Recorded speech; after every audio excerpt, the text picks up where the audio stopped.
This week on The Changelog, we're joined by Solomon Hykes. Solomon was the original creator of Dagger, and now he's back with his next big thing called Dagger.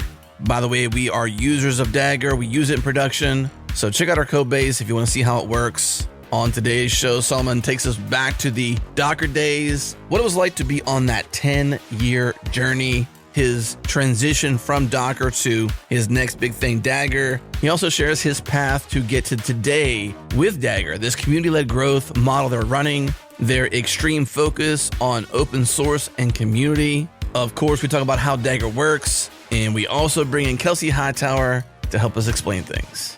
A massive thank you to our friends and our partners at Fastly and Fly. This podcast got to you fast because Fastly is super fast all over the world. Check them out at fastly.com. And our good friends at Fly help us put our app and our database globally close to our users, and they'll help you too with no ops. Check them out at fly.io.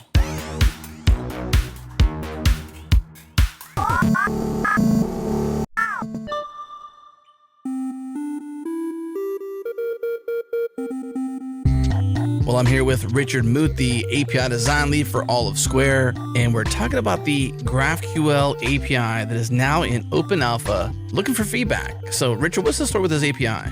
So we've announced this at Unbox last year, and we've been just incrementally adding parts to our GraphQL API. It's been a big ask from developers within our community because it makes using Square's platform so much easier for particular things. You're no longer having to call 3 or 4 different APIs to pull together, a bunch of different data.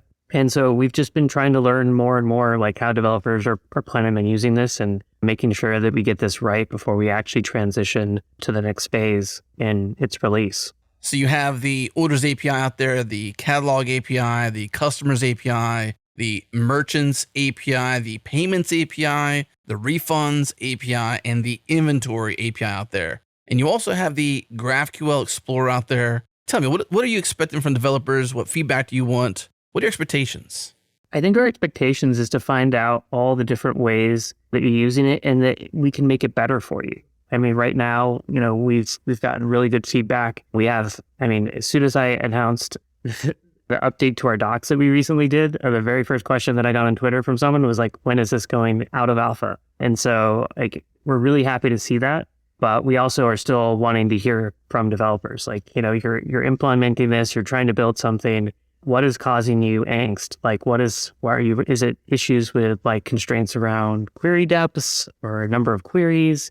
Is it fast enough for you? Are you trying to use it in a particular mobile app, Electron app or something? And what issues are you kind of coming across and how can we make it better? And I would definitely say that anything that you come across when you come in, you try it out, whether it's in the GraphQL Explorer, in your command line, in your app, we want you to reach out to us on our Slack or our forums. Those would be great. You can also tweet at us. I will definitely be keeping an eye on that. But I will probably still always say hey, the forums are a great resource because we have a lot of questions that are already asked there. And we really just want to funnel all of that feedback to the team so that we can get this into there in time to make this ready for the next phase. Very cool. Okay, so if you want to check this API out yourself, go to developer.squareup.com. Again, developer.squareup.com. It is an open alpha. They're looking for feedback. Hit them up on Slack, head to the forums, whatever works for you. Once again, developer.squareup.com.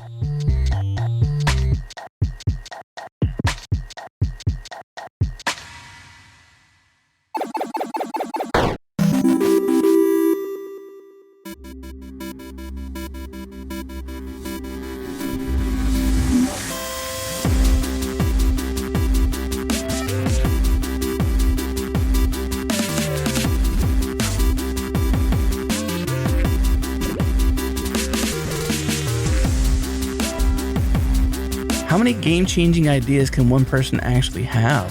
Do you know that number? Is it 2? Is it 4? Is it 8? Where should we begin? I don't know. I have no idea. I ask myself that question a lot. Yeah. But yeah, I don't know.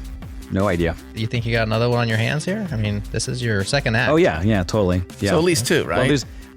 Well, I feel like, I feel like groundbreaking ideas you can have a lot of, the question is, what can you do with it? You know, how much impact can you have with that idea? Okay. Like, is the world ready for more than one of your ideas, however groundbreaking you think they are? Yeah. You know, so I got ideas. There's no problem there. What to do with it, we'll see. We'll see.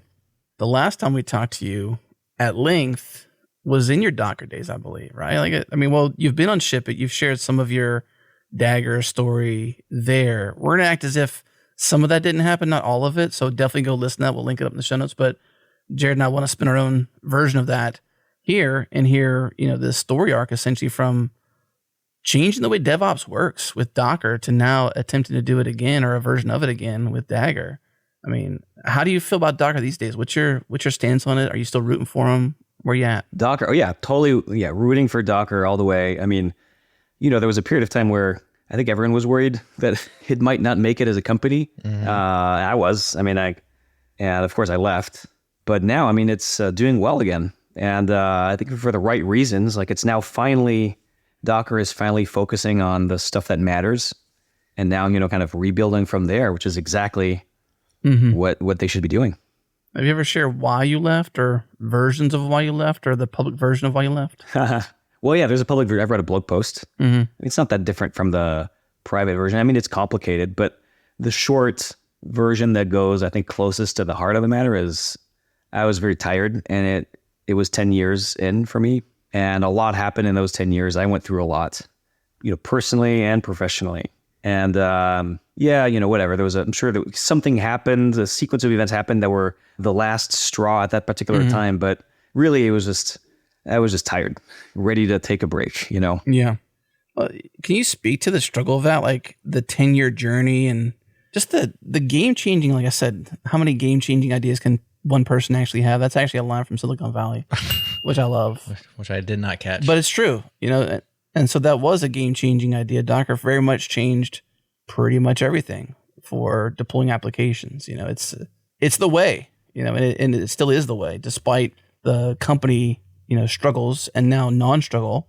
From a technology standpoint, product market fit immediately with developers, right? For sure. And then since then, it's just only been iterations on, you know, better developer experience, you know, et cetera. CPU changes across different development environments, all that good stuff. But can you speak to the struggle of like that 10-year journey? Yeah, well, you know, it's funny because I started out just a complete outsider. It's hard to describe just how much of an outsider I was. I mean, I graduated from, you know, programming school, engineering school in France in 2006, and I was obsessed with these kinds of things. I mean, I was already on a track to containers. You know, I think 2007 is when I started really messing with actual container tech and patching the kernel and just kind of getting excited about the possibilities in my young, naive way, you know, not knowing that it was impossible, therefore doing it, you know, that kind of thing. But it was just really, that was the beginning of the sprint that little did I know would last 10 years nonstop, you know. Wow. First 5 years of just crossing the desert, like obsession with containers and the possibilities and the ramifications, and literally nobody cares. No one cared, you know, and then immediately, like you said, like something changed and everyone cared, too much almost. And then it was another 5 years of just keeping up with that. I mean, the common thread was just obsessive focus on that tech that, you know, I just had a gut feeling was important, but couldn't articulate exactly why or how, because part of it because it was very new, but also part of it, again, such an outsider, both me and the founding team that I worked with, that we didn't have the tools to even express in what way exactly it was different or exciting. You know, for us, it was just all new, all unknown. We didn't know which parts were new for everyone and which parts were new only to us because we were noobs. You know, it was all just a big blur. That came out of .cloud, didn't it? I'm trying to get my ancient history back out again. So when you said, you know, great ideas, wasn't like, I thought maybe you were talking about app.net. Wasn't app.net ADN? Was that a thing? Is that a .cloud thing? Or am I just... app.net was not me. Okay. .cloud was me. App.net was Dalton Caldwell. Yeah, Dalton. Yeah, exactly. Yeah. Yeah. He's now, I believe, a partner at YC, or... Yes. In fact, he was our partner for the YC batch in 2019 that Dagger went through. Yeah. Okay. So why am I associating those two things together? Just the dot, maybe? I thought that was like all one big The thing. dot, yeah. Well, the dot in .cloud, well, that name was inspired by .net. You know, the general aspiration was... And .cloud, you know, basically was the name of the company before we were named to Docker. And, we went through a bunch of different products, but basically it was all container stuff. But the aspiration behind the name, the potential was .NET at the time, for me, it symbolized sort of a successful new standard, a new layer in the stack that abstracted away something that it was useful to abstract away. In the case of .NET, it was like all these different architectures, I guess. You wrote your code out of .NET APIs, and then your thing could just, was floating on this portable platform. It was abstracted away from the messy details, and it was a new, more powerful programming model, yada, yada, yada. So in my mind, with containers, there was the potential to do the same thing, but for the cloud, like abstract away all the messiness, insert a new layer that actually helps, a real abstraction layer, not a terrible one, which is hard. It's rare that there's a lot of terrible abstraction layers. Every once in a while, there's a useful one.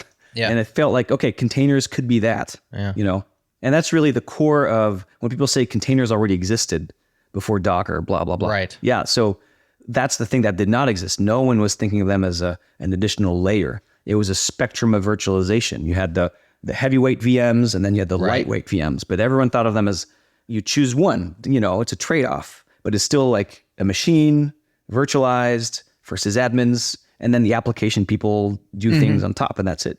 And now we can't imagine the world otherwise, right? I couldn't imagine running an application on a disparate version of Linux, pick your distro, and having multiple applications run at the same time and trying to manage those two environments simultaneously. It's just like, why would you do that? You don't have to, obviously. And for a while there, we did, right? We would actually literally either have a VM and then place our application on that, like a virtualized machine, and have different machines with different IP addresses and then network them together.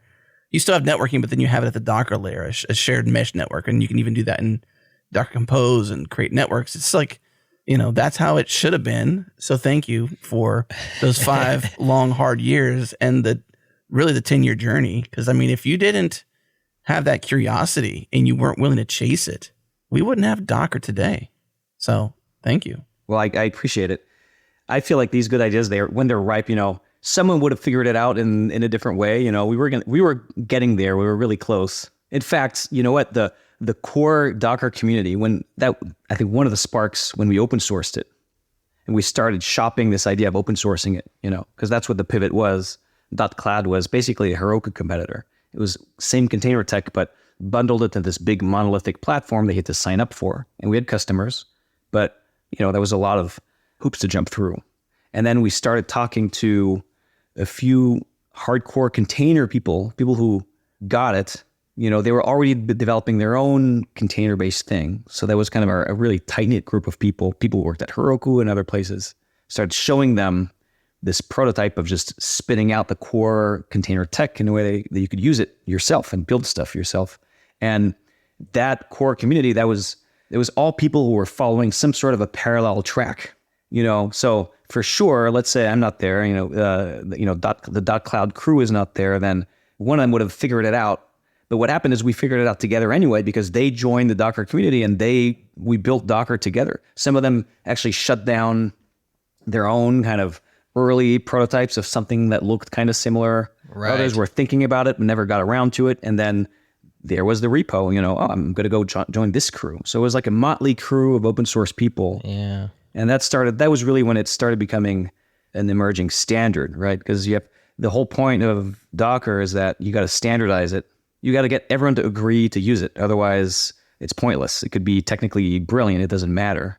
So getting a lot of people to adopt it is part of the design process. And so when those first, 20 people kind of joined that repo and that little IRC channel at the time, that was the key feature that was missing, I think. One of the key features. Mm-hmm.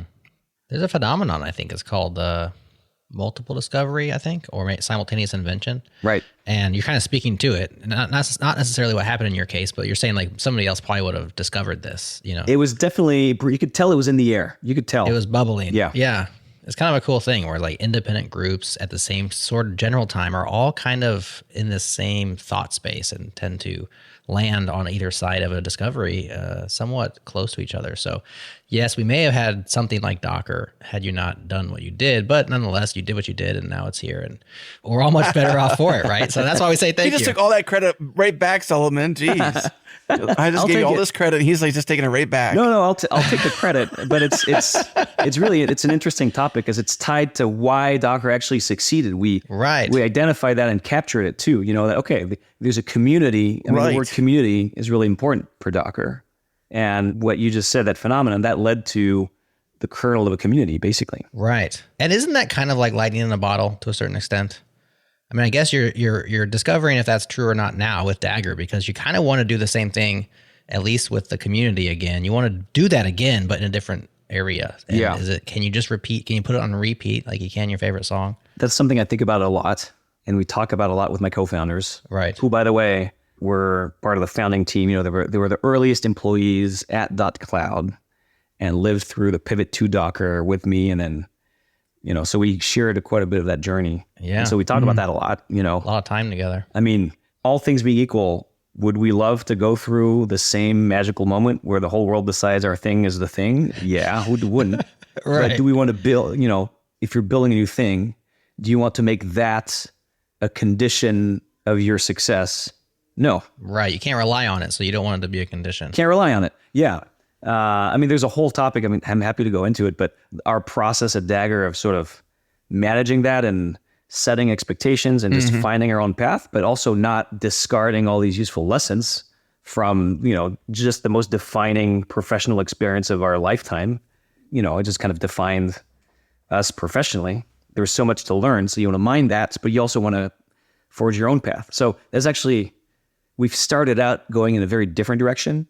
And now we're actually, ironically, getting pulled into a community-led path more and more. It's just, at some point, when someone, like when you hear a real story and, the joke would be, well, if you pitch that as a script, it would just, it would never fly. Right. But, if that's what happened, you can't argue with reality. This is kind of the same thing where it feels like with Dagger, we're increasingly getting pulled into a path to basically finish what we started with Docker, and it's almost too on the nose, but it's just literally through years of incremental user discovery and just spending time with users and shipping things and just working on the product and just iterating, we just kind of get pulled into that. So what exactly is Dagger? Can you give us the 30,000 foot view of Dagger and what it is today, or how it began, wherever you want to begin? Well, I'll start with just a big problem that we're seeing and that we think we can contribute at least to solving. Basically, a lot of things changed in the cloud landscape, let's say, lots of great developer tools, lots of great infrastructure. But what has not changed that much is how terrible the delivery process in between is. So you've got great developer tools, you're shipping great code. It's right there. And then you got this really scalable cloud infrastructure ready to, run anything. But in between, the pipelines are just still the same mess of shell scripts and YAML and just a million artisanal scripts. And those things break. They waste the team's time. That's just kind of the problem we got pulled into, because whatever else we pitched and showed and demoed, people are like, oh, that's great. Yeah. Can you help me with my deployment? Can you help me with my build and test and deployment pipelines? And there's just a long list of terrible, terrible things about them. And it's universal too. Small teams, fast growing teams, enterprises, it's just terrible. So generally speaking, we've been focused on solving that. And then we have a specific opinion on what needs to be done to solve it. But the big picture is, delivery of applications to the cloud. If you zoom out and you remember what it was supposed to be, you realize we've been sort of settling for something that's not that, something that's really quite bad, and we shouldn't. So what are the things that you were running from at Docker that you're now kind of running towards? I guess you've talked about it, but what, if you can get specific on those things, what is it? Well, one was open source. Okay. And the other was what I would call community-led growth, where you focus on growing a community of people that share a common bond, a common excitement for, a vision, a cause, a movement. And only then do you plug products, adoption, and growth into that from the point of view of a business, right? And everyone says, yeah, we have a community, and yeah, community is important, but to actually say the top of my funnel, for my funnel to grow as a business, people using my product, people paying for it, people buying more of it over time, for that to require that individuals on their spare time are going to wear your swag and log into your Discord and write a blog post on their personal time about how great you are and just like annoy the hell out of all their friends talking about, how great your thing is. And not just the product, just whatever the idea is behind it. I mean, that's kind of a big bet to make. Right. And we're now doing both of these things. We're shipping a product that's not 100% open source. It's 2 parts, but the engine is open source. And you can do a lot. There's a whole community of people, second part, built around contributing to it, running it, programming it, writing code on top of it. And so we're now 100% community led. And the core engine in our product is open source. So the opposite of what we were hoping to do. The first thing we shipped was completely closed source. And it was just another SaaS product that told you why you should use it. And you could sign up and, if you liked it, use it more, blah, blah, blah. Turns out, I guess, I don't know, we're not meant to build like a normal product with a normal funnel. Yeah.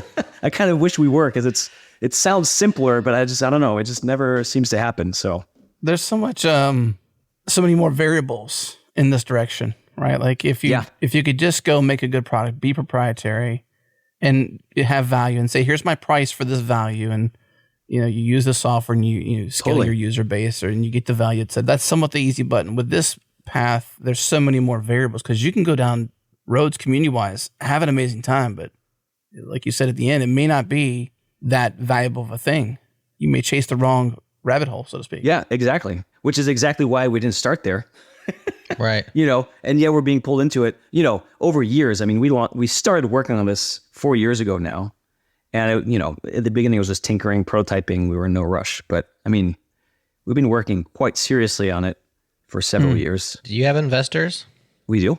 How do they feel about this change in direction? Because this is drastically different than proprietary SaaS to this direction. I mean, if I give you money at the proprietary SaaS stage, I might not be like, do I still do I still like that decision? No, it hasn't been an issue because we raised a seed round and then we raised a Series A. Okay. And our seed round, we raised 100% on, hey, it's the Docker team's next thing. Right. I would invest in that, there's a premium for experienced teams with a track record of success. For sure. The earlier stage it is, the more important that is, because everything's unknown anyway. Right. So that's never been an issue. The New Wave VC team, just to name them, and we have a bunch of really cool angel investors. They're just, you're the team we want to fund, go, And then Erica Brescia at Redpoint led our Series A. Okay. And she's also awesome. And had she invested before we switched to open source, I'm confident she would have said the same thing. But she didn't have to, because we launched our open source thing and raised our Series A pretty much at the same time. So we had already made that switch, Gotcha. Yeah. So she was on board with that from day one. What was the pull then? So you try to resist it. You obviously, open source was lightning in our community, at least Docker community was lightning in a bottle. Open source made, productizing Docker and stuff more difficult, etc. You said, I'm going to start a new thing, different direction, closed source, SaaS. And yet here we are. You said you've kind of just been pulled that way. You just kind of end up that way. Was there like clear indicators? Was your community like, were people banging down your door, open source it? Or was it just like an internal, your team just had to let it free? What were the indicators that made you change your mind? I think it's fundamentally a design problem.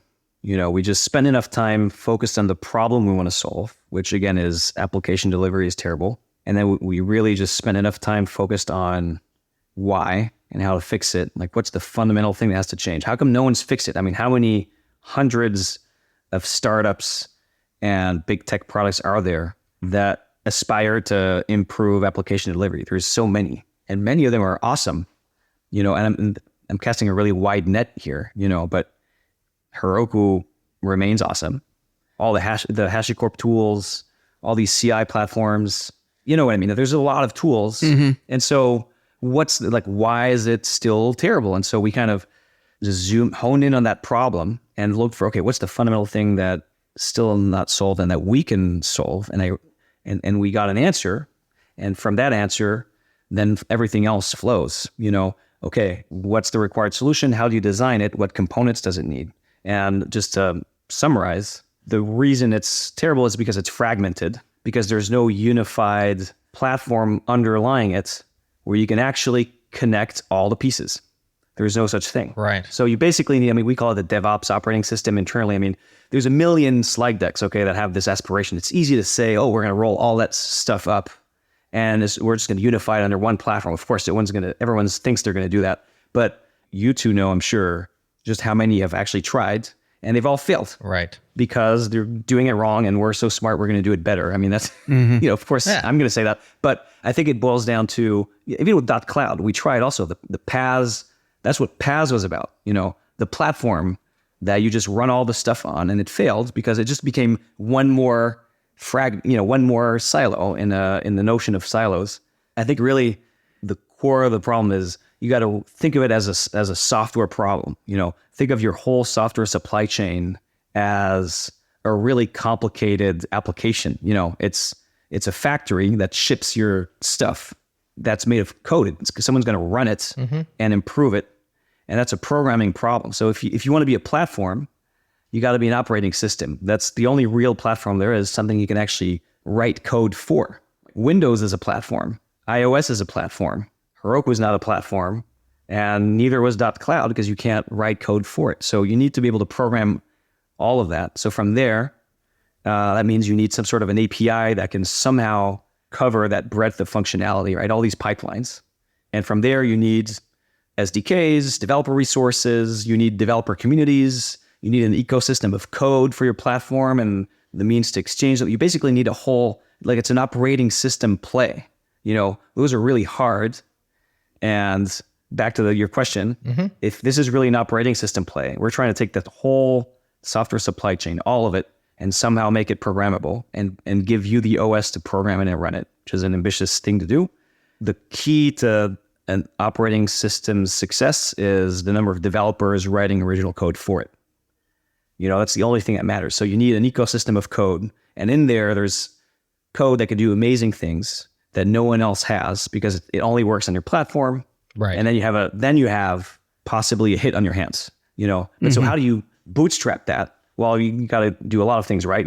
It's got to actually work and do the thing better than everyone else, et cetera, et cetera. But also, none of that matters if you don't have that developer ecosystem. Early adopters need to love it. Right. Right. So we just kind of reached the conclusion that in this day and age, for this audience of a developer community, because we want to take basically what you would call to the DevOps community and turn them into an actual developer community, instead of scripting and half administrating, half configuring. I guess those are three halves, but these tools, all of a sudden we want them to be programmers. I'm programming my supply chain here. That's the journey we want to take the DevOps community on, but we can't do that if the thing you're programming doesn't have an open source. The SDKs, the engine, all that's got to be open source. It's just not possible otherwise. Not for us. Maybe for GitHub, it's possible to try. Hey, here's GitHub Actions. They can build a developer community around GitHub Actions because they're huge. CloudFormation is another example. It's kind of programmable. I would put in that bucket. So sure, there's a developer ecosystem around CloudFormation, but even in that scale, you notice that in spite of CloudFormation being quite powerful, and now you have all these layers of CDKs and all of that, it's really, I feel like you can tell that the fact that it's fundamentally a proprietary silo is limiting the growth potential of the developer ecosystem behind it. It's a massive product, massive, but it will, I think you can build a developer community in that space that's orders of magnitude larger, but it's got to be not tied to the proprietary silo in that way. So that led us to open source. And from there, as we quickly realized, if you're doing your job well, building and supporting an open source platform, and you want an ecosystem of software, well then between your platform and that ecosystem of software for it, you need a community of developers who are just pumped right to write code for it. And hence the community play. Like, so one thing led to another, basically. Gotcha. So it comes down to the design. Very long answer. Yeah. I followed, though. I think it was good. Yeah, very good. A lot of nuance in there. Yeah. But it was design driven. It was because of the problem you're trying to solve. Informed the design, which is like an operating system, which has to be a platform, which has to be open source, or else you're not going to get buy-in and you're not going to get the software that runs on it or runs against it or is programmed for it. And so you were kind of barking up the wrong tree. You had a solution to the wrong problem. Now you've identified the problem. And you feel at least you have a strategy, which turns out is the exact similar strategy of the last great idea. Yeah, right? Because Docker really started out trying to solve the exact same problem. Right. You know? So this is like your second at bat then. Yeah, I think so. I'm now at peace with that. How long did it take you to get there? I tried really hard to prove that that's not what I was doing. Okay. But you know, if why? I don't know. Well, first of all, I mean, it took a long time to figure out what the problems were that were left to solve. I didn't leave Docker assuming it had failed to solve the problem. Right. I left Docker assuming it was really tired. It wanted to take a break, you know. And then later, I caught up with Sam and Andrea, my co-founders, you know, and we got excited about doing something together. And that was the focus, just getting back, building something together, you know, being out there, talking to people about their problems. And so you set out to sail with a new ship, you know. We didn't start with the destination. We started with, you know, the ship and the crew. Let's go sailing and let's figure out where we go, you know. So that's a process. You got to go through the motions, and over time you figure it out.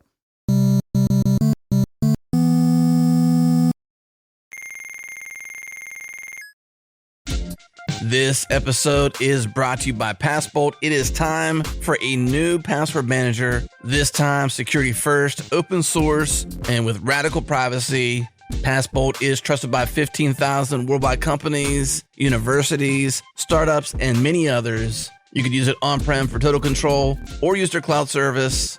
What makes Passbolt different? The TLDR is more security and better collaboration. They are radically secure. They believe that any honest discussion about password managers must be heavily focused on security. And while most password managers focus primarily on individuals, Passbolt goes a step further, developing a platform that meets the needs of organizations as well as teams. And privacy is in its DNA. Their headquarters in the EU, specifically in Luxembourg. Privacy is not only a top priority, it is required by the law. Check them out at passbolt.com. Again, passbolt.com.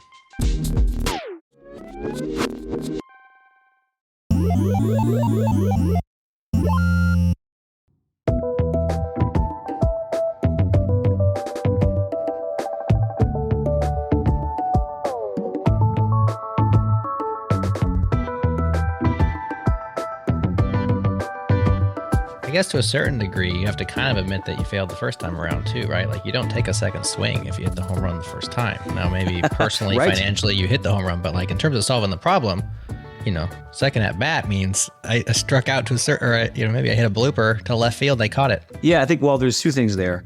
Me personally, I mean, there's definitely a lot of things I would do differently. And I think Docker as a company, I'm so happy that it gets a second chance. Yeah. And this is a real second chance. I mean, I've seen the numbers. Docker is a really successful business now. So now it's, you know, up to them to keep going. But I'm really glad because, boy, was that a missed opportunity. I mean, I think Docker at least was a new Red Hat or VMware, and that's pretty big already. And I say at least because I think it could have been more. But, you know, we made a bunch of very avoidable mistakes, and I won't go into that. But so there's a sense of failure for sure in trying to learn from them and you know, do better the next time. Me personally.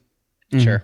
Separately, I do think in terms of the opportunity for Dagger, those two things are separate in my mind. I think Docker was wildly successful in adding a layer of standardizing something and creating out of thin air a whole ecosystem that's building tons of amazing things on top of that standard. Mm-hmm. And now, because Docker and the whole ecosystem around it, including, of course, the Kubernetes universe, but it goes way beyond Kubernetes in my mind. It's so massive.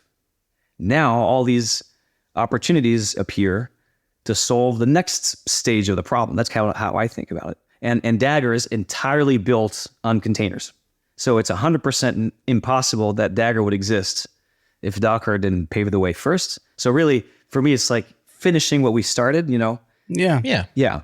So, but would Docker in an alternate universe where Docker just crushes it as a company the first time and just grabs the opportunity and just does an amazing job at executing after the standard takes off? Right. Would it be Docker doing this? I mean, maybe. Right. Sometimes I'm like, maybe Docker should be doing some of what I'm doing. I don't know, but they're busy with other things. So, So to fit my baseball analogy, then it's not like you struck out. It's like you hit a double, and you're coming back up to bat. You're going to knock yourself home. You know, like you get a second at bat, but it's not like you're out. The first he's on second base. He had a great run. He's a building block towards scoring a run, and now it's time to score the run. yeah, I think that's right. We love baseball around here, by the way. Yeah, I'm a fan. Always trying to hit home runs, base. It's all about the base hits. Get on base. That's right. That's key. Lots of singles add up. You mentioned GitHub Actions earlier.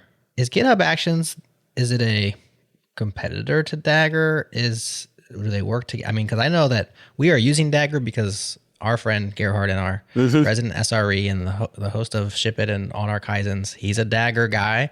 He works for you, Solomon, and he's very excited about that. And he has us running Dagger. I've peeked at it. I know it does some things, but we're also using GitHub Actions. And I'm like, I think a lot of us try to understand when you're creating something new, like what can I proxy it to that I do understand? Is GitHub Actions a good proxy for Dagger, or are they two different things entirely? They are different things, but they are related. So they're complementary. Okay. And you're not the only one who was not 100% sure. I mean, it was similar with containers in the early days. You know, it was so new that you kind of, there was sort of a problem of it doesn't fit neatly in any specific box. So most of the time when I'm, advocating for Dagger in whatever way, explaining, pitching, whatever, I'm usually spending more time on the category and where it fits in the stack than whether it's better than X, Y, or Z. Sure. So GitHub Actions plus Dagger is a very common combination. And the best way to summarize what we do, just stepping back, is we basically give you a way to standardize all your pipelines and connect them all into a DAG and have that DAG be the new layer at which you do a whole lot of important things that have to do with delivering the application.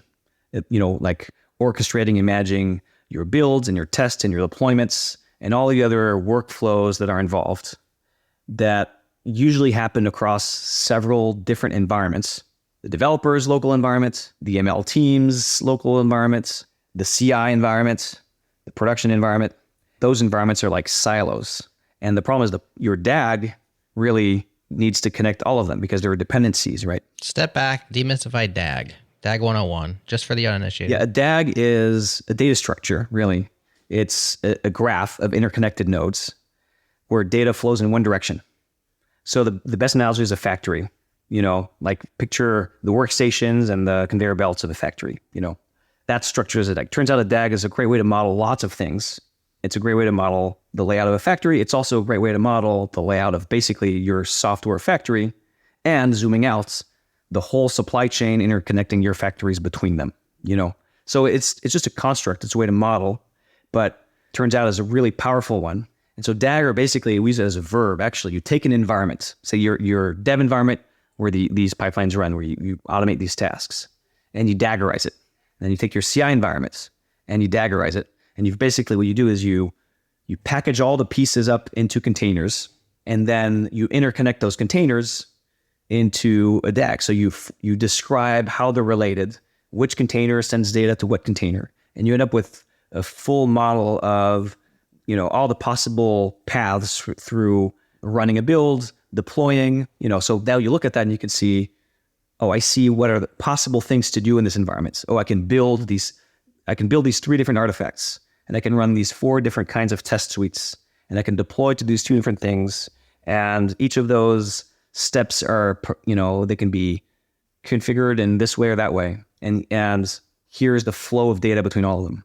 And all of that now can be run on top of a bunch of containers, which means it's portable, which means now you can unify those environments. So in very practical terms, the problem that we solve is things are happening differently in CI and in dev, and it's just a pain in the butt. And now we give you a way to actually converge those environments. So it's the same thing. So any test suite or useful automation that's usually locked in prison in CI, now devs can use much earlier in the process. They can shift it left, So that means they can make sure it works more thoroughly before committing and pushing it, So we make pre-push capabilities richer, and vice versa, we just kind of reduce drift.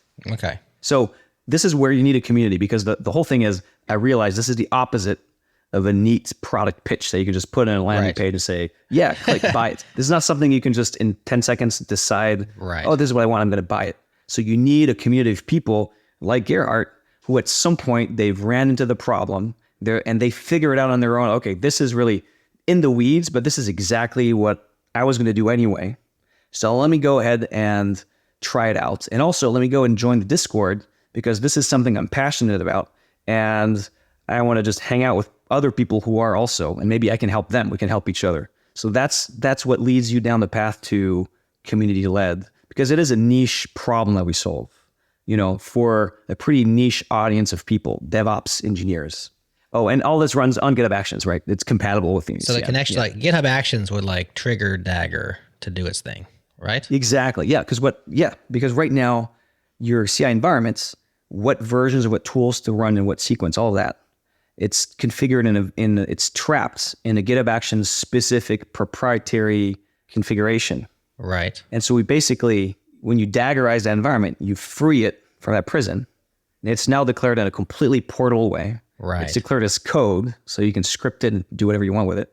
And GitHub Actions is still there, but its job is now to run pipelines in that portable environment. Yeah. So you basically shrink, you go from a 500 line YAML file, gradually you eat away at it, or all at once, your call. Right. But eventually you end up ideally with a 10 line YAML that says run Dagger. Right. I'm caricaturing a little bit, but that's the idea. It's effectively like a post commit hook kind of a thing, where it's just like, okay, when I push to this branch, go ahead and tell Dagger to do its thing.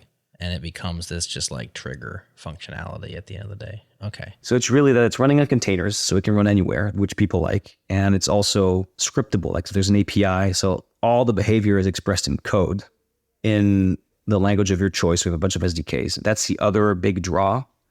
You can replace all that YAML that becomes pseudocode over time. Which that's another new direction as well, because when we first adopted Dagger, we were 0.1 adopters around here. Yeah. When we first adopted Dagger, it was Q. It was configuration something language. What was Q called? I forget what it stands for. Yeah, it's an acronym. It's a configuration language. It's like better than YAML because it's typed or something. So people like it.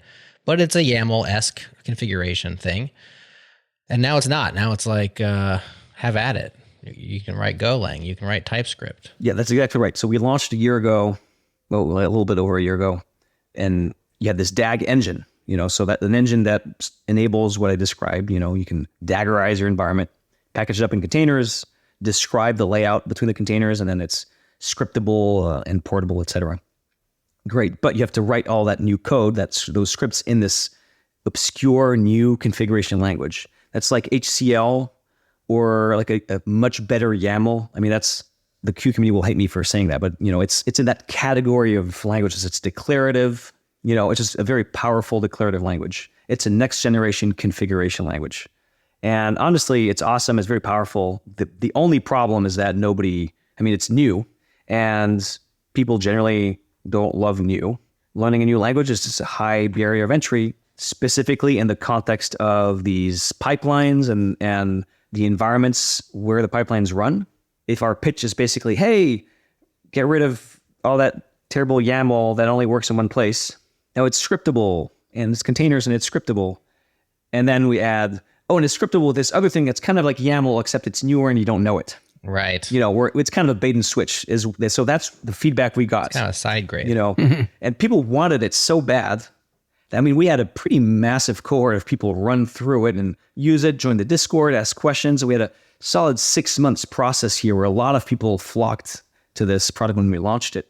And then just very slowly we realized, not at once, but eventually we realized they're all going to leave. And some of them would stay for months and just keep trying, but they would just hit it was just death by 1,000 cuts.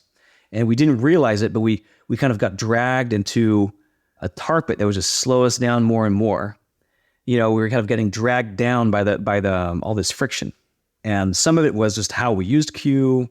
Some of it was, just some fundamental issues with Q because it's new, like memory leaks, etc. It got better, but basically it didn't matter. It could be perfect. The problem was that it was different. So eventually we figured out a way to script our engine with a language that was not declarative, even though the way the engine works, the API for it is fundamentally declarative because you're describing a graph. So you can't, like, it's a 3D construct, right? You can't go through a sequence of things to do. It's not a to-do list. Though, I mean, that's what imperative languages are, right? They're to-do lists for the computer. And you're missing a dimension. So that's why we went to Q in the first place. How do you express this 3-dimensional construct without a specialized language? So we found a way. And so we eventually shipped all these SDKs. Yeah. So now there's Python, Go, JavaScript, TypeScript. You can create your own SDK. There's a bunch of new SDKs that are experimental that the community is developing. Rust, Elixir, .NET. So that really unblocked a bunch of things for us. App.NET also runs on app.NET. No, I got to go pitch Dalton on that.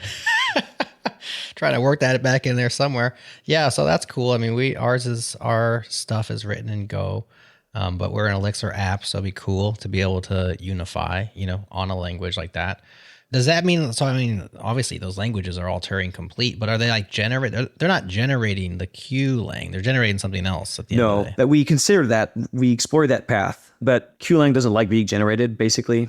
It's really designed to be the thing that you write and it generates everything else. Gotcha. And so it just felt like we were trying to use Q for something it was just not designed for. Okay. And so eventually we stumbled upon GraphQL.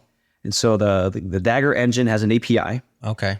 That API is a GraphQL API. It turns out it's a perfect match for describing a graph, a DAG, Yeah. And then on top of that, we got bindings for these different languages, and they're actually generated from the GraphQL schema. So when we ship a new feature on the API, boom, all the SDKs get regenerated, and you get native support in them. It's pretty neat. And of course, the pipeline to do that is a Dagger pipeline. Of course, it has to be. Yeah. Very cool. Well, I'm not sure if you heard it or not, Solomon, but we had Kelsey Hightower on Changelog and Friends a couple weeks back, and we asked him about some things that are going on. Did you hear him describe Dagger? Yeah, I did, and I remembered exactly the conversation we had at that VMware conference. No, the conversation. Oh, the one that because you guys spoke at VMware conference. Yeah. Yes. Well, the way you described was very gracious. So I basically, I was there showing this demo in like a little stage on the side, and he was very gracious and came in and saw the demo, and then we talked about it afterwards. And I mean, Kelsey and I go way back. Yeah. Summarized as this like custom robotic arm. Yeah. That's like part of your factory, right? That's a good analogy. Yeah. Yeah. Do you think that's accurate? Was there any did he miss the point on any aspects of it? No. I mean, the only aspect I think it's part also of the timing. I mean, we started out being very focused on the deployment use case, the last mile. Right. And over time, we got pulled more and more towards the CI side, build, test. Ultimately, it's all in the DAG. I mean, ultimately, we're going to Daggerize all of it. But there's definitely a sequence. I mean, there's some pipelines are a better fit for Dagger today. And it's really build, test, deploy. And the deploy usually is we just hand off to a specialized deployment tool. Like we hand off to kubectl or kubectl, or we hand off to the Netlify clients to upload the Netlify, or to an AWS Lambda tooling to just send the thing up there. You see what I mean? So it's kind of like a handoff. So for us, that's just one node of the DAG. So really the integration of all these different parts is really where Dagger shines. But that fits perfectly in the factory analogy and swappable robots that Kelsey used. And I love that.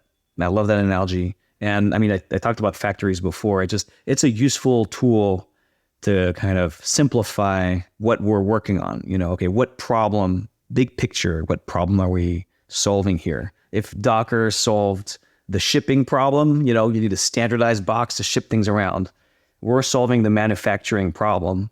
How do you standardize how the things are assembled and the interdependencies between all the different steps of doing that, within the organization, but also between organizations. There's your factory, how it's organized, and then there's the factories upstream from you and what they ship to you, et cetera. So that's kind of the factory problem of software, and that's what we're tackling. Yeah, I think that's a good metaphor. Yeah, I think so too. It's not quite the containers like the boat that we all see. We we assimilate Docker to be this, I don't even know what you call those container boats if they're... Oh, yeah. Cargo ship? I don't know what you call it. Yeah, that's the foundational analogy, right? The shipping container. But standardizing boxes to me makes slightly more sense because I probably, like anybody, get a lot of shipments to my home from Amazon and the like. And so, any given week, I'm like, side story here, just tearing down boxes to recycle, essentially. I mean, it's just a massive amount if you order a lot of... And I just moved into a new home, so we're buying things and getting things and whatever, and like obviously tearing down boxes we had things stuck in. But, you think about the size of the box, and this is something I think FedEx and UPS and other large-scale shippers obsess over, is like, if we could just have a standard box, we can be more efficient in how we actually transport things to and fro. Maybe even standardize prices, because the size doesn't change, but the weight might. And as long as we're under a certain amount and the size of the box stays the same, you have predictability in the model. And so deliverability, moving those things, moving what was manufactured in the box, gets a lot more easier. So the analogy, I think, is really better in that case than just simply this large scale cargo ship that we don't really see too often. I think it's a better analogy. Well, actually the weakness, the limitations of the physical shipping container story, the limitations of the standard, which is what you just talked about. Like not everything and not every box in the world is a shipping container, because that's pretty big. So it's like the backbone of the world's freight industry is built on it. But I don't get shipping containers delivered to home. And so but what's crazy is that's what happened with the software containers too. I mean, the OCI spec, which standardizes the Docker format, a lot of applications get packaged up in Docker containers and deployed as such in Kubernetes or whatever, but not all of them. And it will never be all of them because there's just too much variety and scale in the kinds of compute that's out there and the kinds of software that's out there, And so there's a limitation to how much you can standardize the actual box, the actual shipping of goods in the world. And it's this exact same thing with software. I think, and I'm going to go into slightly unexplored territory here, because this might turn out to be a confusing point, but I feel like we're tune in 3 months or 6 months, and maybe you see a really well-packaged version of this story on our website, I hope. But if you look at the manufacturing problem here, the software supply chain, I think if you're pushing anything container-based on the application platform, if you're Red Hat pushing OpenShift, okay, if you're any Kubernetes vendor pushing Kubernetes for everything, then you're pushing a vision that ultimately needs the shipping container to be the only standard for shipping things around. We believe that's never going to happen. Not because we don't like it, we just don't think it's physically possible for that to happen, So as soon as you're saying everything I'm building, it's Docker containers only and Kubernetes only at the application level, you're right there and then never going to be a standard. Beyond what your new thing, it's never going to be a standard for how you organize your supply chain, okay? Because you're going to have blind spots. So how do you solve that? Because you still need to standardize the supply chain on something. I think you can standardize how you ship the factory itself to the edge, okay? The problem is we're stuck in this analogy of the software factory, okay? When you think factory manufacturing, what are you picturing? You're picturing a big centralized thing. Yeah. All the cars are built here, and then you ship the cars to everybody. So there's only one factory here. There's not a lot. And then shipping does the bulk of the work after that. You ship the car to wherever. I think in software, in fact, the correct model is flipped, where, it's software. You can just ship a factory to everybody, and they get their own custom, it's like Star Trek, the food synthesizer. Right. Mm-hmm. They don't ship all that food to the spaceship. Just the synthesizer. They ship the ultimate machine that knows how to manufacture the food you need right there. And everybody gets one, I'm sure, in their homes or whatever. That's that's the software can do that, So you're basically teleporting what you need over. And the beauty of it is that you can standardize, because that factory, it's okay if it gets shipped in a big bulky shipping container because you only need it once, So the question is, how does it work? How does it link up with the other factories, and how does it get the intelligence to know, how does how does the food synthesizer in the Star Trek ship gets its software updates? Like, does someone say, "Oh, I have a new recipe"? Right. And is there a community of Star Trek chefs that share the software for the recipes? I mean, that's what we're trying to do for Dagger. It's a hard problem to solve. Yeah. Where does it get its ketchup, and how does the ketchup enter in? I told you it was going to be a little outside the beaten path, but it feels like there's something important there around just how that supply chain, how that software is assembled, manufactured. Right. Ship the whole factory, but you have to standardize how the factory works, basically. Yeah, everybody gets a factory. It's like decentralized. Like 3D printing is kind of like a hint at that. Ooh, I can make it myself. That whole controversy around, I guess, 3D printed guns as an example. Like it has profound implications because you make a bunch of assumptions starting from the fact that it's really hard and centralized to manufacture things, and it all goes through shipping. Shipping is the most important thing. Right. But if everyone's got their little factory, nothing gets shipped except the factory. Well, the parts, the factory gets there, and then all the filament to make the things. Well, yeah. Yeah, So, I mean, that's kind of like the software pieces. Yeah. You're right. A lot gets shipped, but it doesn't have to be standardized how it gets shipped, So, because you're kind of encapsulating the intelligence of how it gets there. And I mean, I'm going to try and bring this back into more concrete terms here, but like the big problem we deal with is your typical team has a lot of different build tools. They have a lot of different package managers. They have a lot of different deployment targets, front-end teams, back-end teams. Their containers get deployed to container things, but there's the JavaScript world, there's the MLOps world. So artifacts of all kinds and deployment APIs of all kinds, packaging systems of all kinds. At some point, when you have to integrate it all, it's pointless to say, okay, step one, everybody across all these ecosystems, everyone change how you ship your artifacts. You have to all adopt this one standard for how your artifacts are shipped. And do me a favor, all these cloud providers, just use this one API that everyone uses for how you deploy. It's like the OpenStack problem, right? Let's convince everyone to adopt to standards on how they ship things around, and then we can integrate. But we're taking the approach that's never going to happen.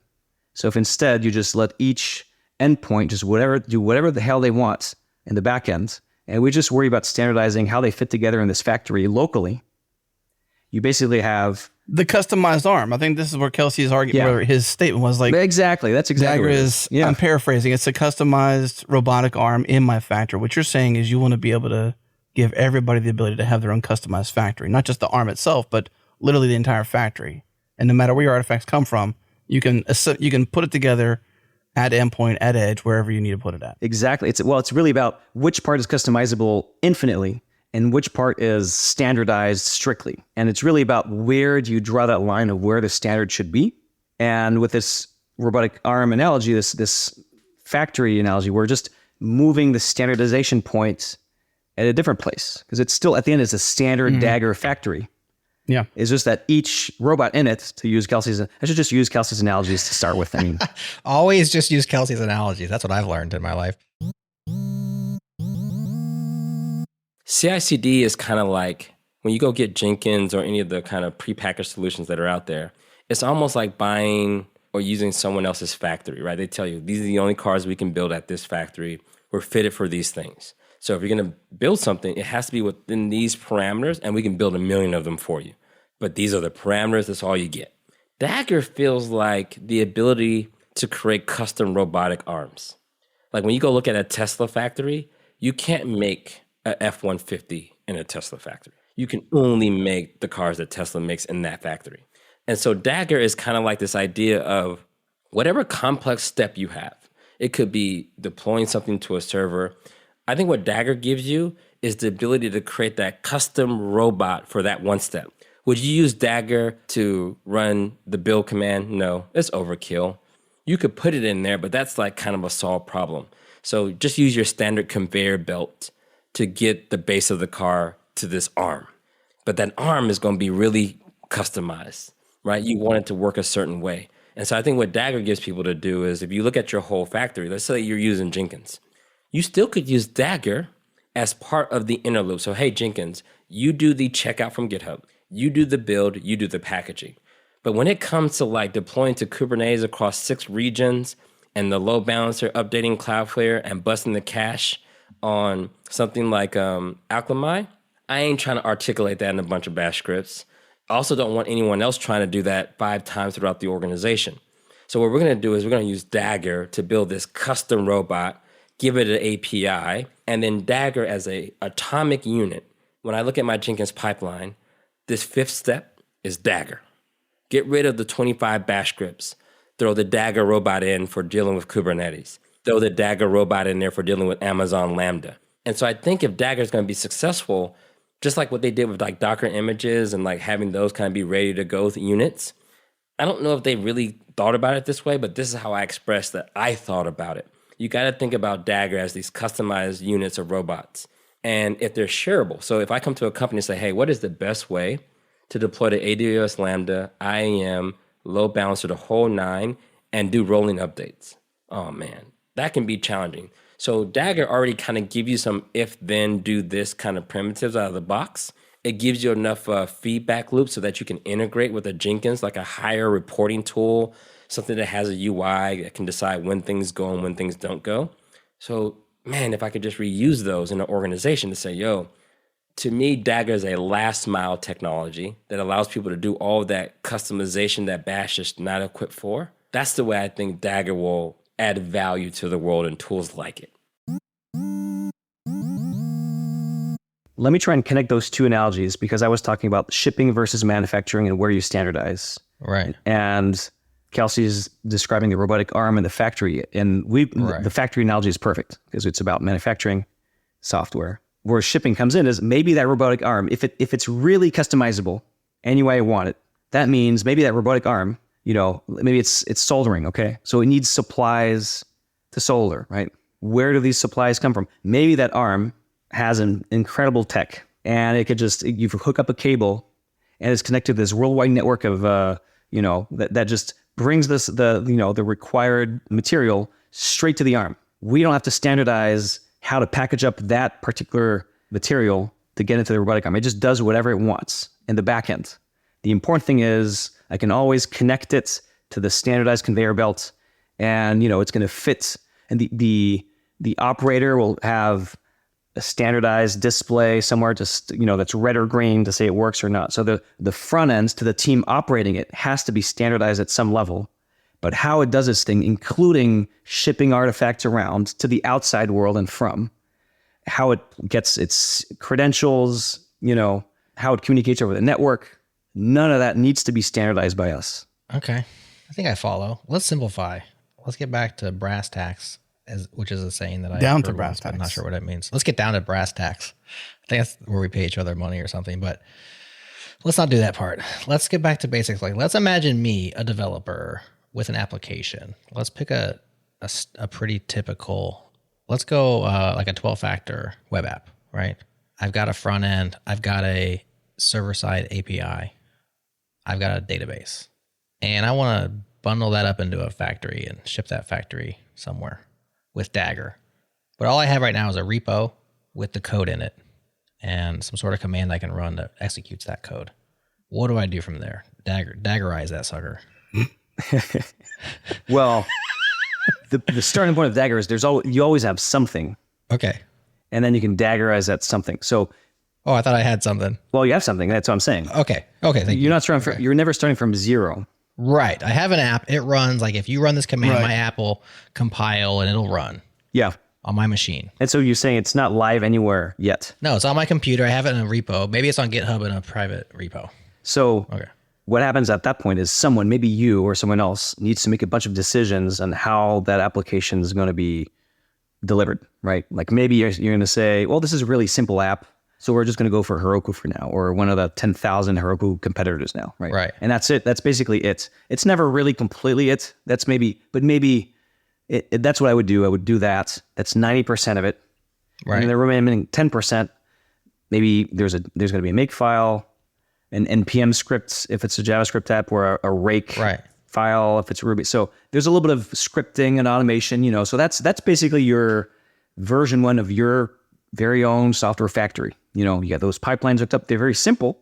They only run on your local machine, and then they upload a bunch of things to Heroku. But basically, as soon as you start working on that app, and shipping more versions, and if it's a real app, Yeah, it is. It's not frozen in time, then really quickly, as you add more code and more features, you're also going to start adding more pipelines. Your factory is going to evolve alongside the product, exactly like a real physical product, by the way. Manufacturing, it's always deeply embedded in the product design, right? There's a reason it's called industrial design, right? Great, you got a prototype. How are we going to ship this thing? Let's talk about the factory layout. Let's talk about suppliers, etc. So same thing there. Instead, it's Gerhardt telling you, okay, let's talk about scanning your container images. Let's talk about using Python for this API component now. So let's talk about Python packages, and so your factory just grows and grows. It's just how it is, and eventually you reach a point where you say, "This factory is out of control." Oh, I've definitely said that. And I need to go from an artisanal workshop that is honestly getting a little messy, and I need to industrialize this, make this an actual factory, because it's time. We've reached that threshold of scale or complexity or business requirements, okay, now there's a customer, they depend on something happens, and someone will say, usually a DevOps person like Gerhardt will say, as your designated DevOps person, I am telling you it's time to industrialize. And that's where Dagger comes in. Okay. That's where you Daggerize. So I'm not picking up Dagger right away. I'm picking up Dagger eventually. I think today that's true. We're trying to make Dagger more and more approachable, and more of an obvious no-brainer decision from day one. Like, why would you not start there?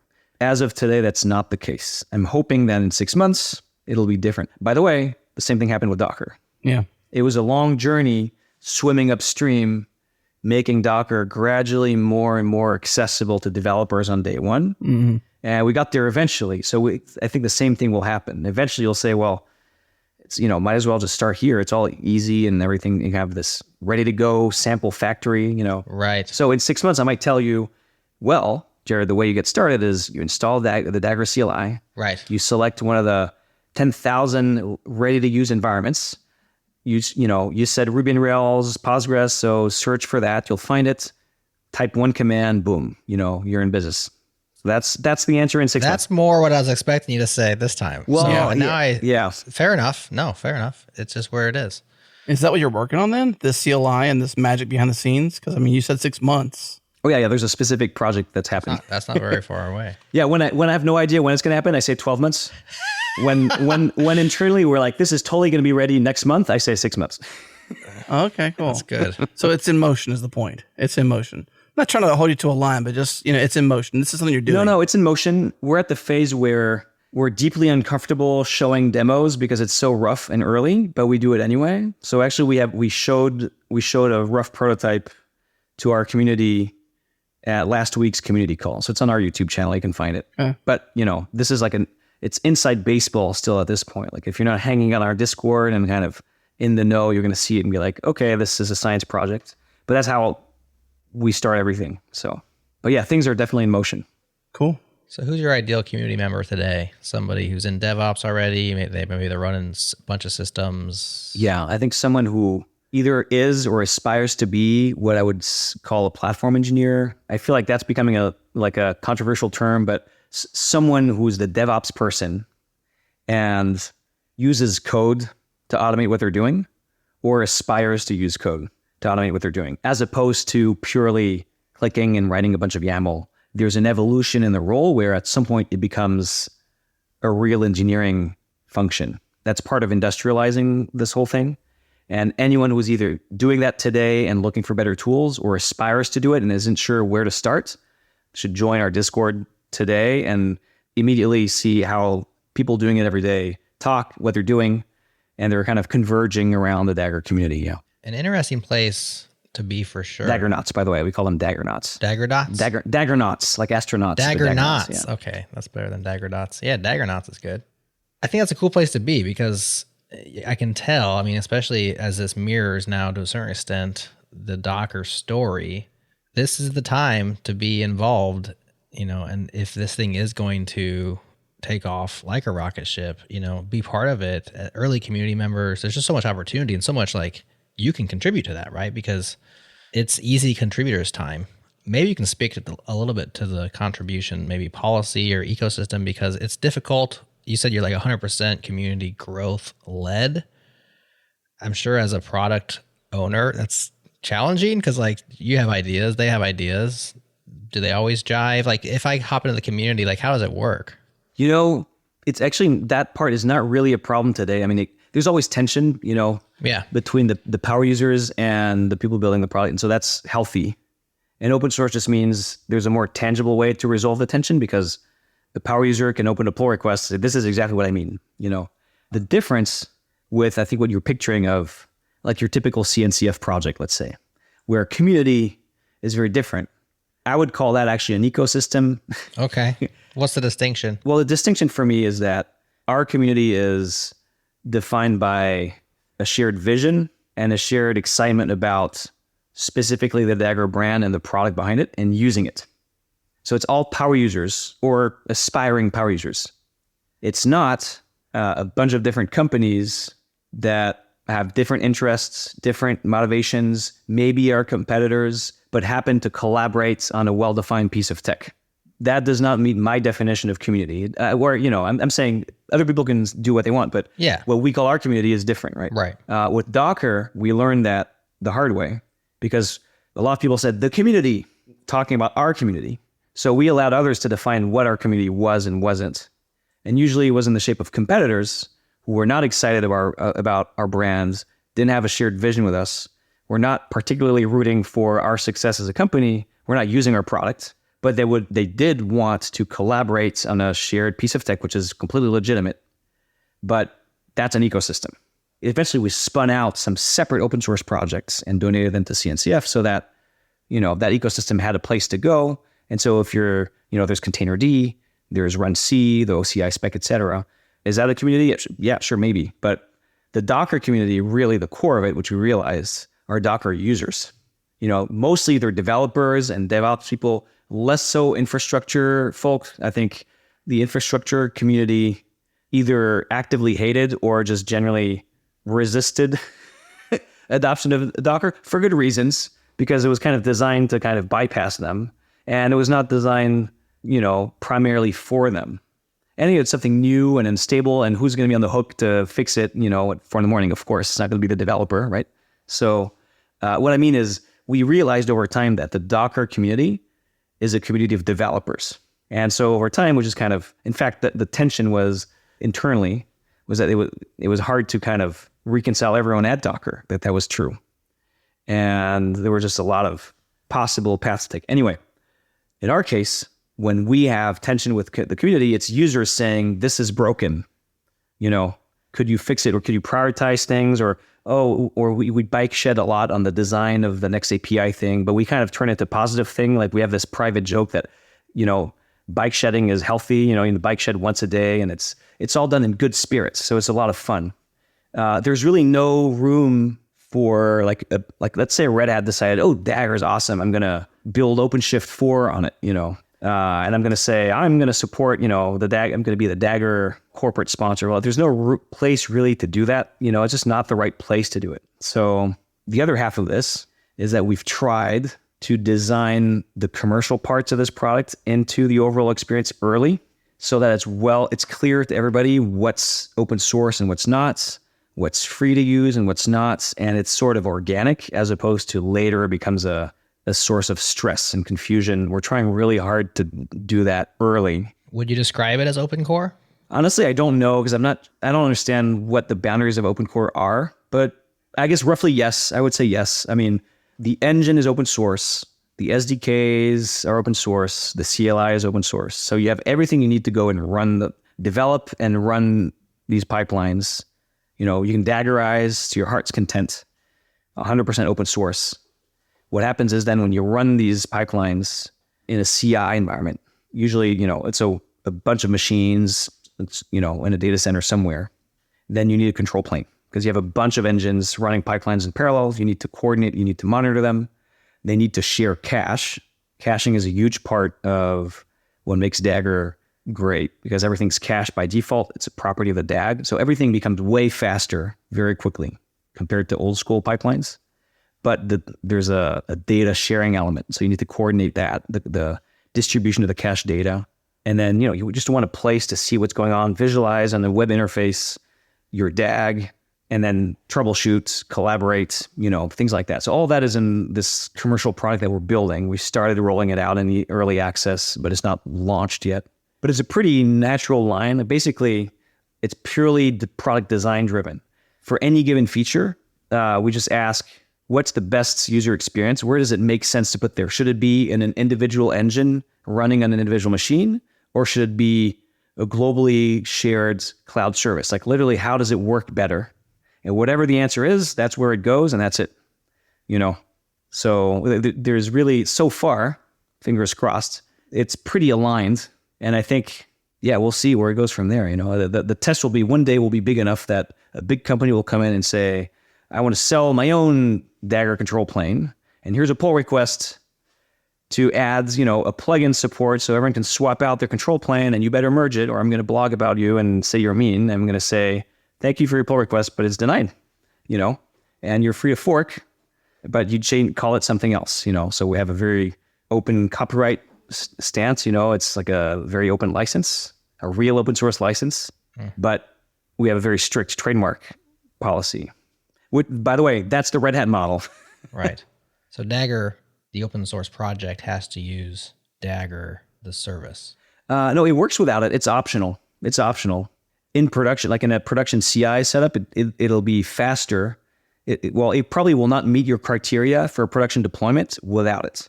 But you're free to build your own control plane. And maybe one day you'll be able to buy an alternative control plane from someone else. I mean, there's no such thing on the market right now because we're too small, but you could do that. Right. But we will always be at an advantage because if the Dagger brand and platform is where you're here, that brand and that platform identity will remain ours. So that's more of a HashiCorp model in that sense. Yeah. But you said that you wouldn't accept the pull request for a plugin or something that allowed you to plug in a different control plane. Yeah. I mean, we'd make it technically possible, but like for example, very simple. There's a Dagger login command where you can log into Dagger Cloud. There's not going to be a Dagger login -- alternate provider. I mean, not that today there would be anywhere that you could do that because no one offers that. But we don't plan on offering on allowing that. And that PR would be on the pull. That would be on the open source, right? That pull request would be on the open source and be denied. Because the CLI is open source. Yeah, that would be denied. Yeah, I don't have a problem denying that. The reality is our community. If our community cares enough, then we'll have to really get to the bottom of why. And then take it from there. It should not be impossible to buy a competing product, but you're in here building on a brand and a community that we spend money and time and energy building. I mean, the community exists because we're doing a good job. People love what we're doing. And you get to come in and play on a level playing field. No, go build your own community. I think that's fair, Or, hey, guess what? We have a new marketplace offering. If we don't create fair, exciting opportunities for other companies to make money in our platform, then we're screwing up the opportunity, right? We have to kind of, as the value of the platform increases, we have to offer opportunities for the ecosystem around us to share in that value, or we're going to miss on the opportunity. By the way, that's something that Docker did not do well. But part of the reasons Docker didn't do it well is because we didn't have enough carrots, but also not enough sticks. Like a lot of the potential partners are like, oh, great. No, thank you. I don't need to partner. I'm just going to take this brand. Thank you. So no, you don't get to do that. What's the percentage of production environments or deploys that would be greatly benefited by having your paid for control plane? Well, it depends on what you call production, but today the path is really you start using Dagger on developers' laptops. And then once you're comfortable and there's a team that really loves it, you start running it on your CI platform. So GitHub Actions, GitLab CI, Circle CI, your Jenkins cluster, et cetera. And so that's what I would call production here. And so in that CI environment, I would say 100%. Like 100% of those deployments need Dagger Cloud today. Are we using this control plane, Jared? Do you know much about if we're using the control plane he's talking about? We're not. So we're able to do what we do without, and we use GitHub Actions. How are we doing it? Tell us how we're doing it, Solomon. Yeah, how are we getting around your control plane, Solomon? Just to be clear, I mean, there's lots of ways. If you're like a Dagger and you're familiar with the platform, there are many ways to make it work without this, So the way, for example, the way Gerhardt's doing it is it's running on one dedicated machine. And so you don't need to distribute cache data Keep around it simple. Yeah. because it fits in one machine. It's all in local storage. And he's set it up that way. And anyone can do that. Mm-hmm. So, I'm painting with very broad strokes here. Every step of the way, what I described, there's a million ways for the community to, make it work for their use case. We're talking about businesses coming in and saying, okay, I want to rely this to industrialize my pipelines. Let's talk about SLAs. Let's talk about budget. Let's talk about, lock-in. Let's talk about a commercial partnership. Yeah. And that's where these things really matter. That's where they matter.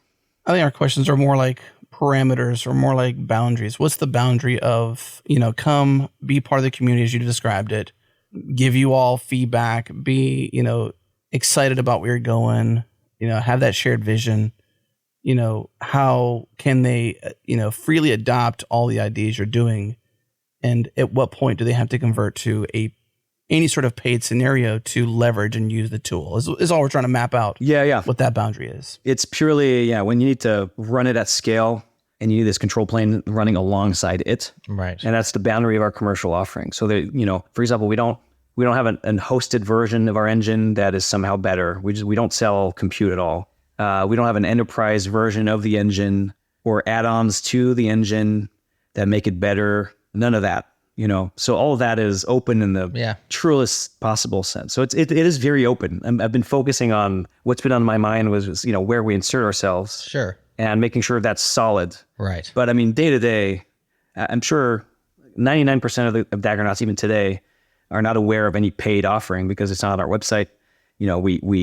It's starting to come up more now because what happens is people come back on Discord after a few months and they say, hey, so I love Dagger, I'm doing this and this, and now we're going to CI. And I just realized when I run it in a CI, it works, but my cache is always empty.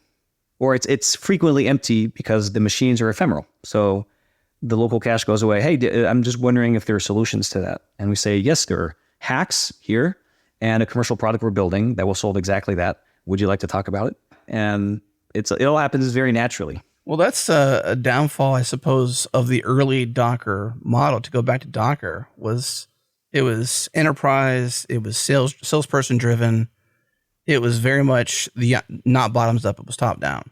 And I think that they realized where to capture the value was to actually create value for individual developers and then charge per seat, essentially. And so you're learning this lesson, I suppose, early, that your value really is the ability to, talk to those who want to scale or operating at scale and charge them for a great control plane, right? You don't need that at a smaller scale, and that's fine because you want Dagger, the idea of DAGs, Daggernauts, you want this to be a standard across all developer environments, and it begins on the dev's machine. What a better place to begin rather than somewhere else. But the moment you need to do some sophisticated CI, GitHub Actions, etc., well, now you're a different kind of customer and you have different kind of concerns, and you probably have different kind of pockets with willingness to separate yourself from your money for value. And I'll be honest that the exact interface there, that transition, we're still sweating the details. Literally, that's the other topic on my agenda today. We're figuring out the pricing and the packaging of it. Like one topic that comes up a lot is it's good for monetization that a path to production requires your commercial product, but it can be bad also because it can be a source of friction if your commercial product doesn't have the capabilities that a particular team needs, or if it's not even launched like ours, then you have the dependency can hurt adoption of the open source thing. Like, I was going to use Dagger, but to take a concrete example, our control plane, it orchestrates the caching operations of the flow of data between the engines and back and forth to a storage bucket so that the right cache data is at the right place at the perfect time, And so right now that happens in S3. Mm-hmm. So that means if you're running your CI on Azure or Google Cloud, for example, then there's a lot of data moves back and forth, and that has latency, but more importantly, it costs money. So architecturally, it's not ideal. So we're rushing to add support for storage buckets in those other clouds. It's not a massive project, but it's not done yet. Meanwhile, we have people saying, hey, I'm ready. I'm in Google Cloud. Let's go. I want this control plane. And we're like, wait. So this is where maybe it would be better at this particular time for the health of the platform if there was if it was possible to go to production without buying Dagger Cloud, because there is no Dagger Cloud to buy at any price right now that does this. So there's this. We're trying to figure this out, and also then the price. What if you pay $100 a month for your CI? In other words, not a lot, and you want to use Dagger on it. What if our first plan is at $500 a month, so you're paying 5 times more for your control plane, of your Daggerized environment, than the compute that actually runs it? That doesn't compute, so probably we would need a cheaper plan. But then how cheap do we make it? How much of this should be a commodity infrastructure? It feels like the more of a critical dependency it is on a commercial thing, the more responsibility we have to make it easy to use for smaller teams at a lower price, and also to be more reliable, because it's going to be everywhere. So it better work properly and not be priced ridiculously, at least not at the entry level. So that's the stuff we're figuring out now. Yeah. Community-led growth. Once you get to a certain scale, yep, you can pay them. You're not sure how much to charge yet. Interesting times. Yeah. I love this, though. Remember, 6 months ago, we were dealing with people trying to learn Q and failing. And now we're dealing with people who want to buy something from us, and we're figuring out how. And I'm appreciating that change. Yeah. That's a much better problem to solve. For sure. Well, Solomon, thanks so much for coming on the show, and thanks so much for thinking out loud with us. Even I can tell, like, this stuff is like you're actively mulling a few things, like metaphors. Yeah. You're working on the metaphors. Oh yeah, work in progress. It's a work in progress. I think things take a while to formulate, and I'm now starting to understand Dagger much better. I think that that will be one of your challenges. Will be education as things go forward. Of course, the website currently says CI/CD as code that runs anywhere. Not a bad starting place, but there's definitely way more to Dagger's story. So exciting times, man. Yep. I'm definitely interested. Thank you. It kind of feels like you came over and visited my mental workshop for an hour here. You definitely workshopped a couple of things, which, hey, we're here for that. We love to think things through together. It's fun and stimulating. By the way, this is how our Discord feels every day.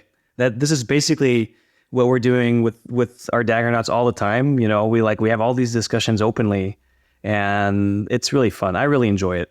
Yeah, that's cool. I'm looking, since you're talking about, Jared, we're sort of like ideating the value proposition, how it's described on the homepage. The only positions open are in engineering. It seems like maybe content production or things like that.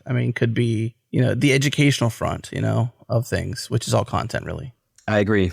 Yeah. Actually, that page is out of date because we've been pursuing directly some people on the marketing side. We actually have a VP marketing as of last week. Congratulations. And so that's very exciting. We're also hiring. We're going to start hiring for a head of content marketing on top of that, for the reasons you explained. And the other trick we use is a lot of the people on our team who are engineers or have engineer in their title also wear a dev relations or advocacy hat. And there's all sorts of interesting variations. You can have combinations. Kyle, who's our solutions engineer, he's out there supporting production users and now customers, pre-sales, post-sales. He's also doing a lot of, he wrote a lot of blog posts, guides, produced a bunch of videos, because it turns out if you have operational experience supporting customers at scale, you can come back. If you're the right kind of person, you can come back and package that into a story, right? Kelsey is like the ultimate example of that, right? Yeah. Vikram, who came in as our tech writer, is increasingly active on the engineering side also. So it's kind of there's a lot of these interesting hybrid roles in early stage teams that I think are really fun and also really hard to hire for because they don't fit one neat label, But so we share the burden of helping, supporting, educating. But yeah, there's a lot of work remaining. Yeah. Yeah.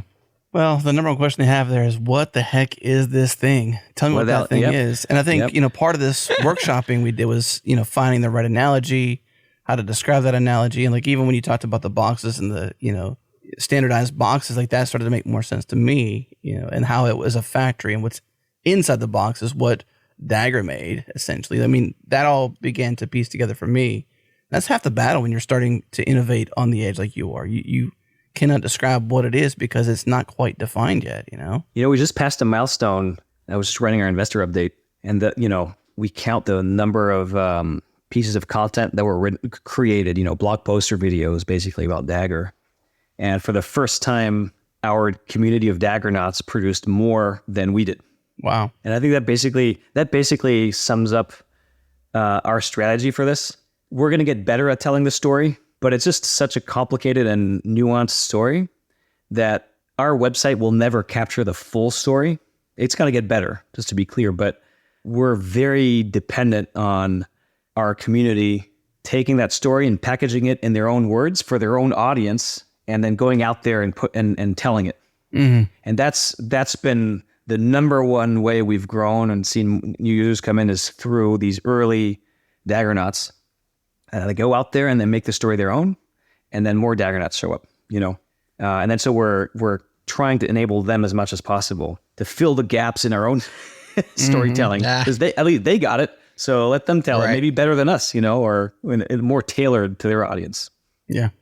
Are you proud of your docs? Like, should we send folks to some like the quick start guide in your docs? Is that a good spot to send folks to? Yeah, I mean Dagger.io, and then follow the signs, But yeah, the one thing I would say is, if this is a topic that interests you in general, then I recommend joining the community, joining the Discord, and saying hi and hanging out, independently of whether you have a use case for Dagger right now. Because that's really, you mentioned it before, but there's an ongoing change right now in this whole DevOps landscape, how applications should deliver. It's huge. It's bigger even than Dagger. And so if you're even remotely interested in where that's going, come hang out. We get to ask you questions about your experience of that, and vice versa, Very cool. We'll get you back on in 6 months or maybe a year, see what's changed. Maybe everything's changed. Yeah. Maybe nothing's changed. Yeah. Maybe I hope something's changed. Yeah. Something I think a few lines keep going up. That would be nice. Up and to the right. Until next time, Solomon. Thank you. I look forward to it. Thank you, guys. So I want some predictions. What's going to happen in 6 months? We're going to get Solomon back here in 6 months. Where do you think Dagger will be? What do you think is going to change between now and then? Should we even have him back on in 6 months? Let us know in the comments, on Slack, on Twitter. Pick your flavor. We'll go where you go. Up next in the feed is Changelog and Friends. I talked to my good friend, my new friend, Techno Tim, all about Home Lab. We cover Proxmox, networking, Unify, lots of Unify, low-powered servers, being power efficient, the mobile home lab that Tim built, and the business of YouTube. Make sure you check it out. Thanks again to our friends at Fastly, Fly, and also TypeSense. And of course, those beats from the Beatmaster himself, Breakmaster Cylinder. Those beats are banging. But that's it. The show's done. We will see you on Monday.